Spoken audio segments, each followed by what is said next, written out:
current circumstances, no Nigerian should welcome another war to keep this country together. The North in particular has more than enough challenges, and we recognize that violent secession by any part of Nigeria will compound the problems of all Nigerians under which we live. Are you not afraid for your life? And what happens? I am dead already. And at what happens if anything happens to you now? Do you have protection plans? Do you think this dream is realizable without a war? And are you prepared to fight another war? This dream can be realized without a war. And let me put it this way, as soon as the people, the various ethnic groups in Nigeria realize what Nigeria means to each and every ethnic group, they will subscribe to our position. So it is realizable without a war. Before the white man came, let me ask you this, because it's an interview, which means you can ask me questions and I can ask you. Before the white man came, was there any Nigeria? Before the white man came, did Nigeria exist? It's a simple question that I'm asking you. Did Nigeria exist before? It didn't, no. It didn't exist. Then why are African people, black people dying over something that they did not create? Did any Yoruba man create Nigeria? The answer is no. No Igbo man created Nigeria. No Hausa man did. No Fulani man did. No Kanuri man did. No Jukun man did.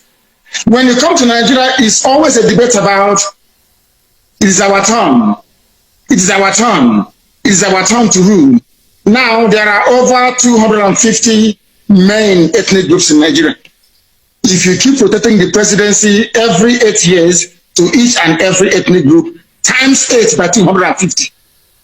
How many years are you going to get? So some people will die many times over. They will reincarnate many times over. The presidency hasn't come to them.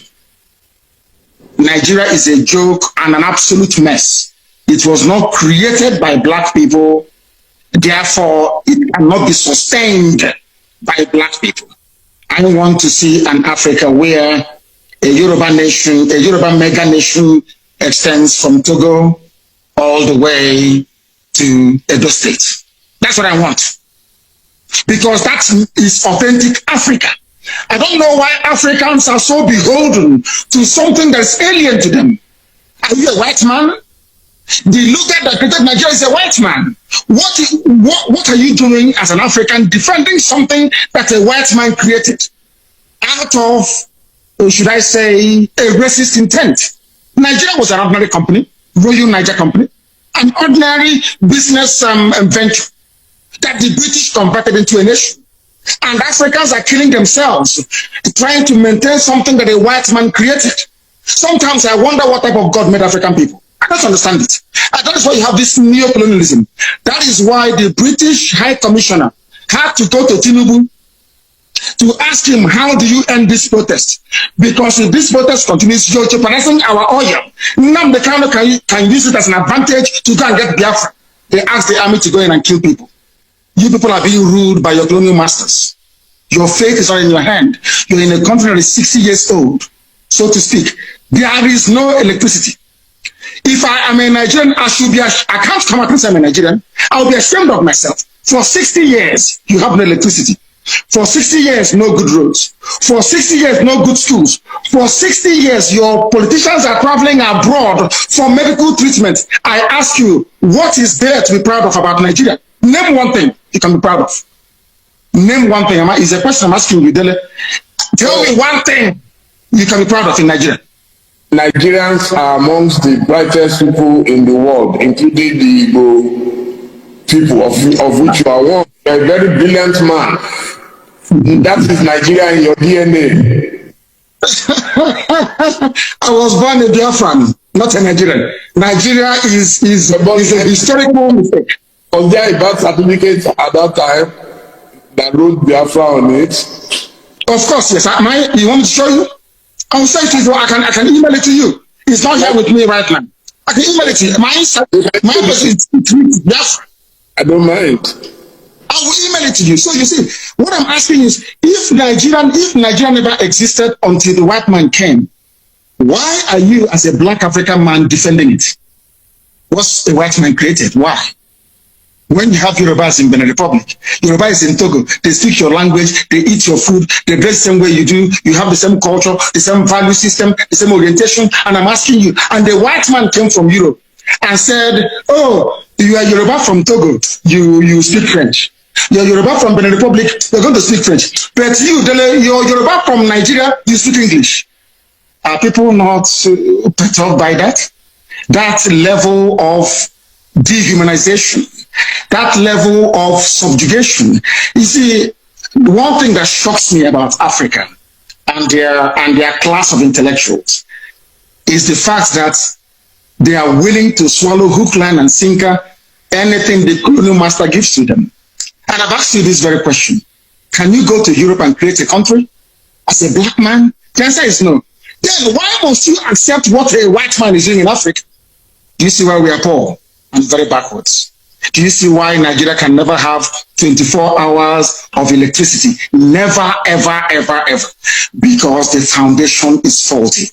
The orientation of Fulani Janja, people were protesting SARS killings in the south.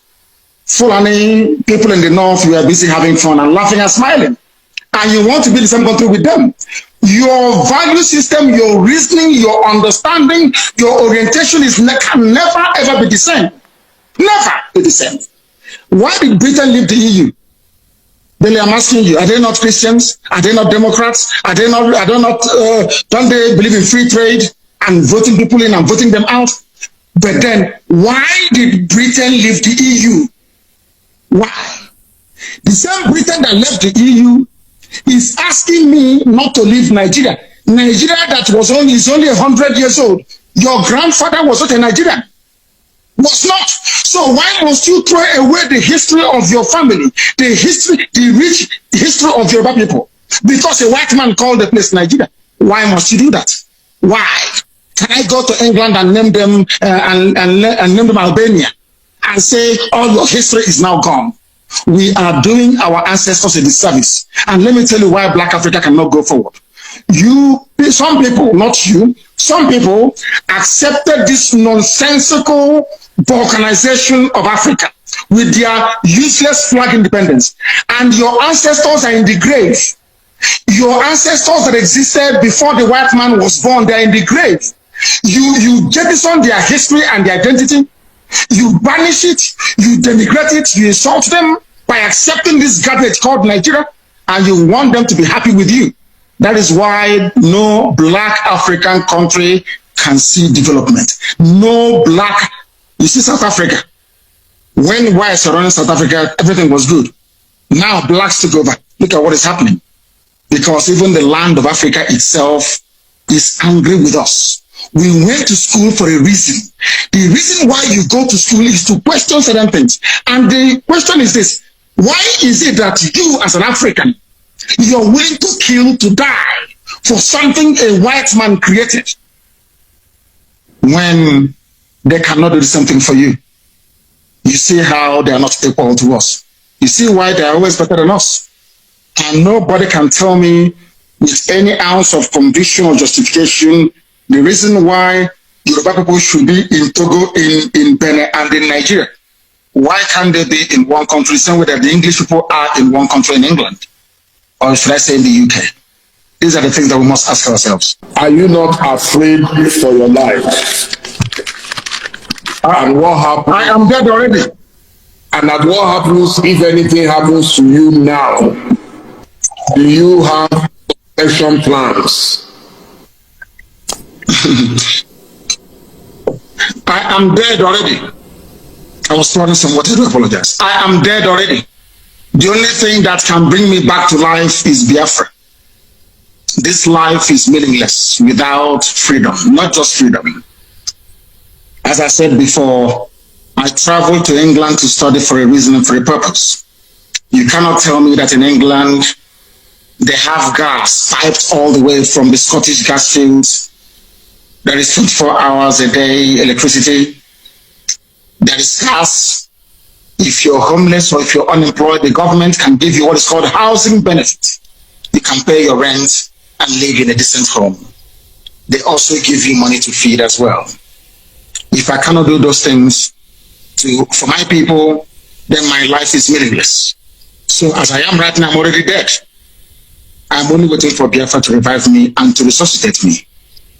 And I feel and I do pray that most other Africans should feel the way that I do. Because Africa is a failure because we fail to address the core and the key issues affecting our lives. We intend to change that. And by the grace of God Almighty in heaven, we shall be successful. My life doesn't matter anymore. What matters is Biafra. Everything else is irrelevant. And the Zoo government, they know it. Everything is irrelevant. The only thing that matters to me, God is my witness, is Biafra, nothing more. I don't have a car. I have nothing. The only promise I said to God is, give me Biafra, that's all. I don't want anything else. What am I doing with money? What am I doing with cars? I don't need them.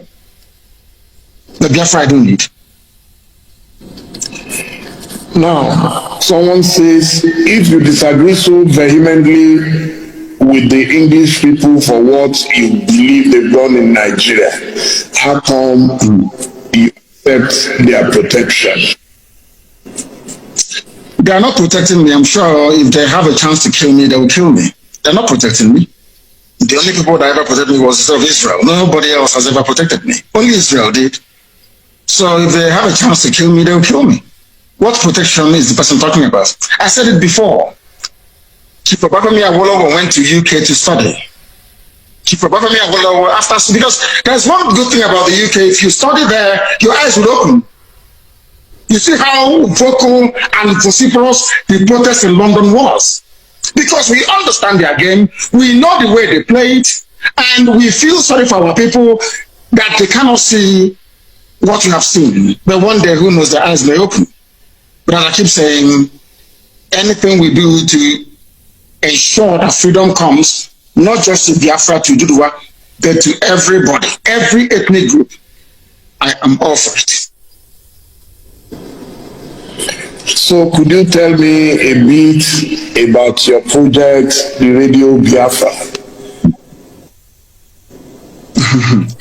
I want Radio Biafra of the Radio Freedom under Abacha. So I know a bit about pirate radios.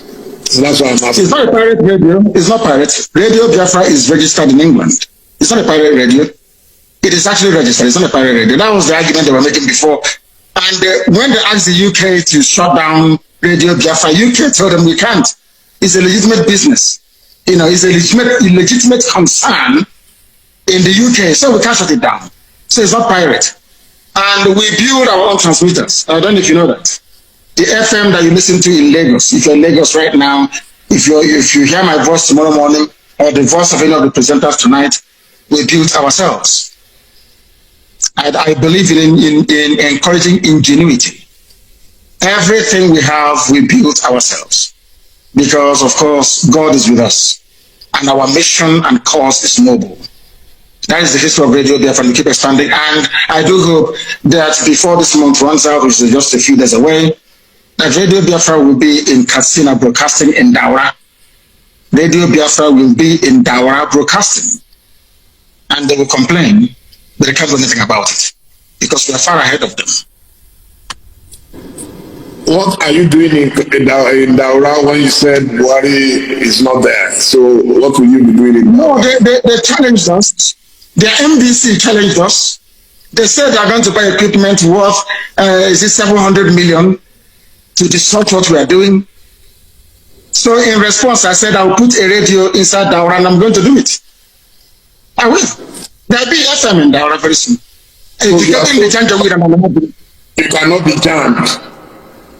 Who can jam it? Who is the person who can jam it? This is the technology from Biafra and you cannot do anything about it. That's why the Kaduna line is running helter-skelter to stop Biafra, because they know that once Biafra comes, maybe an African country can now put a man on the moon. They don't want that because they know what we can do. And I'm saying it out in the open. They should try all they can to stop us. They cannot stop us. Eventually, we're going to win. Okay, so do you have a map for Biafra? Where will it start from and where will it end? First of all, do you know that if I ask you now, Dele, how many states do you have Igbo people in Nigeria? How many states will you tell me? It's a simple question. I will say everywhere. No. I mean where they are indigenous to, where they come from. There could be Igbo people in Lagos and not from Lagos. The Igbo people. If I ask you right now, how many states in Nigeria do you think that Igbo people are indigenous to? How many would you say? 5 Southeast states? After all, that is the Igbo territory. Is that what you would say? Yes. I have a surprise for you. It is 13. Igbo people are indigenous to 13 states of Nigeria. 13. As I told you, those who created Nigeria are in charge of Nigeria. And in order to weaken, to diminish, to render irrelevant every aspiration of an Igbo man, Britain decided to advise the Janjaweed Caliphate to keep redrawing the map until we now have only 5 states. Igbo people are in 13 states. And now let me answer your question. The map of Biafra starts from wherever women tie 2-piece wrapper and ends where they stop tying 2-piece wrapper. In other words, Biafra land starts from Kogi in the north, in Igala land, Idoma, Igede, all the way to Ikodomikodo, Idu land, in Udel, and going down to Bakassi, after Cross River State, and to Bonny and to Bobo in the south. All these are Biafran territories because if you go there, all the 13 states. I want the 13 states, please. You want me to name for you the 13 states that make up? Yes, please. Kogi, the Aja Igbo people in Kogi, I'm sure the answer is yes. Yes. Indigenous. Are there Igbo people in Edo State? Yes. We agree. In Edo State, there are Igbo people. I'm not talking about Ubiaja, which is Ishan. We'll come to that later. I'm even talking about a place called Igbo Akere. Igbo Akere. Are there Igbo people in Delta State? Yes. Are there Igbo people in Benue? In Benue State, I'm asking you, in Izi community is in Benue State. They speak Igbo. The largest market you have in Benue belong to the Igbo communities in Benue State. Are there Igbo people in Cross River? Yes. So the Igbo people are in Cross River. Are Igbo people in Akwa Ibom? Yes. Itu is in Akwa Ibom. There are Igbo people there. Are there Igbo people in River State? Are there Igbo people there? Of course there are. 90% of River State is Igbo. Are there Igbo people in Bayelsa? And you'll be shocked. YES is the answer. There are Igbo speaking people inside Bayelsa itself till tomorrow morning. The same way you have Igbo people in Ondo. Are there Igbo people in all the 5? I've counted for you the 6 states that make up the so-called South. Imo, Abia, Anambra, Ebonyi. Yeah, you've mentioned 9 now. 9 states. 1, 2, 3. Kogi, Edo, Benue, Cross River, Akwa Ibom, Rivers, Bayelsa, Ondo. Have you added? No, not in Ondo. We're not in Ondo. Igbo is not in Ondo. What is in Ondo is Ijo. Ijo is in Ondo, not Igbo. But okay. Ijo is Biafra, and we'll get to that later. And then you add the 5 southeastern states. You have Imo, you have Anambra, you have Enugu, you have Ebonyi, you have Abia. Add all of them together. Imo, Anambra, Ebonyi, Abia, Enugu. 1, 2. Add it to the 6. Okay. 5 southeastern states. 6, 7, 8, 9, 10, 11, 12. I think one is missing somewhere. One is where one cannot be. 6 states of the south, 5 states of the southeast, then Kogi and Benue, and then you get 13. In all these places, you have. I'm not telling you about where they are trading, where they are doing business. People from there are Igbo. They are indigenous. I think Kogi would agree to go with Biafra. No, it's about a referendum. We are asking, what we're asking for is that part of Kogi where women tie two-piece wrapper. That's all. Your mother will tell you where you come from. If you look at your mother when she dresses up to go to church or to go to a function and she's tying two-piece wrapper, one on top of the other, then you know you're a Biafran. And I'm telling that's what they do in Kogi, in Enugu State, in Benue State, in Cross River State, all the way down. You can go all the way down to Edo State. It is there till tomorrow morning. Don't you think you are likely to hit the brick wall if you try to go expansionist, if I could put it that way? I am an able man. With all due respect, my dear brother, the Yorubas may be comfortable leaving Yoruba people in Togo and the Benin Republic and calling somebody from Sokoto State their brother. I don't intend to do that. Wherever you have Igbo people, they must be together as one. We are not leaving anybody behind. We cannot leave anybody behind. It was the Fulani Janjaweed and the British that caused this problem. You cannot come to my land, you take an Igbo community, you give them to Benue, you give them to Kogi, and you say they're from the north. Ohanese may tolerate it, I will not tolerate it. I can't tolerate it. I am not going to leave one single Igbo community anywhere. They must be part of Biafra. They must be part of Biafra. What happens? Let's say the other people that you are fighting get provoked and they decide to call your bluff and say, okay, Igbo people in Kaduna, in Katsina, in Sokoto to defend Israel. How will that fit into your plan? Quite frankly, all you answer, let me do it as a double whammy. And what if the Igbos in those places say they are not interested in joining you? Hallelujah. We say good riddance. Everything we are doing is based on the consent of the people. There must be a referendum, or should I say referenda, which is the plural, right across the board. We are going to ask people, ethnicity by ethnicity, where they wish to belong. If they say we want to be part of the Janjaweed North, where once in a while you lose your daughter, your wife could be raped, oh well and good, we let them go. I am a Democrat. I'm not going to force anybody to do anything. And Biafra must come via a referendum. People must agree to it. We are not forcing anyone to do anything. Everything we are saying and doing is geared towards one outcome, a referendum.